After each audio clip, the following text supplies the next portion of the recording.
Now everyone's been talking about this film, even people that I've seen or watched on YouTube, magazines, papers, the whole shebang. I've been saying how amazing this film is. So me, personally, I've not seen any of the Mission Impossible films before it, went in with no expectations of only one, that hope it's a really good movie. And is it? It actually very is a really good movie. But I have one quarrel over it. Now the story is, Tom Cruise and his gang are in Moscow trying to achieve some files. It goes wrong, and as they're trying to escape, one of Moscow's most famous buildings gets blown up to pieces. They are being accused of terrorist. Their organisation has been disbanded. They are on the terrorist wanted list, and so it's up for him and his gang to go find out who done it and clear their names. So how did the actors sort of play out in this whole film? Tom Cruise, he's like the veteran of it, so he knows exactly what he's doing. You know, he's calm, cool, collected, although he does have a few kind of scares throughout the film, but I find that's quite enjoyable and quite believable in a sense as well. Paula Patton is like the only sort of leading actress in this film. There's another blonde, hot chick that, yeah, she was awesome. You know, she only had like a couple of scenes. But Paula Patton is, she's kind of like an enigma. She's really good at it, but she's not kind of like the eye candy of the whole film. Even though she wears a very nice green dress and does kind of like wee sort of like changing in the car, but I don't really see her eye candy enough.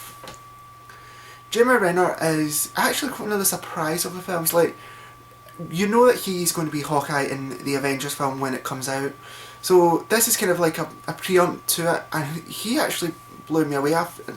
He's really good at this role. He's quite like the opposite of Tom Cruise. You know, he's probably better than him, but he has a bit of history that deals with Tom Cruise's character that you reveal like in the middle and tells him at the end.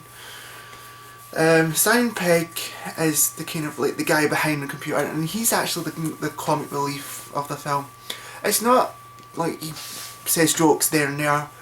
It's kind of like smart, witty jokes, and you will laugh at them because they're not meant. It's meant to be kind of like funny and sort of serious at the same time, and I do actually appreciate the villain of the whole film. The guy, I can't pronounce his name, but he is the main guy in the whole Millennium trilogy, the Swedish versions. So it was actually quite great seeing him in this film, and he actually looks a bit like younger, actually, to be honest, in this film than he does in the other. Now, what kind of stand out for me, the scene with the tallest like hotel like in the world, that was actually really good how that was done. Tom Cruise, man, he's just like, he takes everything as is, because he's done all his stunts himself, and that's really good. Now there's three things that kind of annoyed me about this whole film.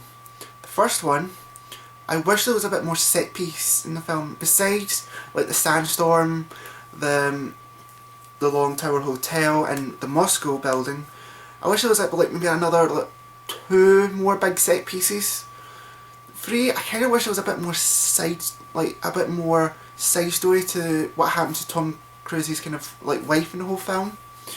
And thirdly, the most annoying thing I hate about this whole film isn't practically about the film itself, it's the release date of the film. Wish this film came out in the summer of 2011. The only reason that it's probably been released by this time, so that they can, when you go to the sort of selected IMAX screens, to go and see the 5-6 minute prologue of The Dark Knight Rises, which is another thing I think this film's going to get overshadowed by. But taking everything into consideration, I give the film a solid 8. You know, it's very good, very enjoyable. I probably will buy it on Blu-ray. I won't rush out to get it though, that's my only biggest problem, but I still will enjoy it if it's on the telly or if I'm watching it.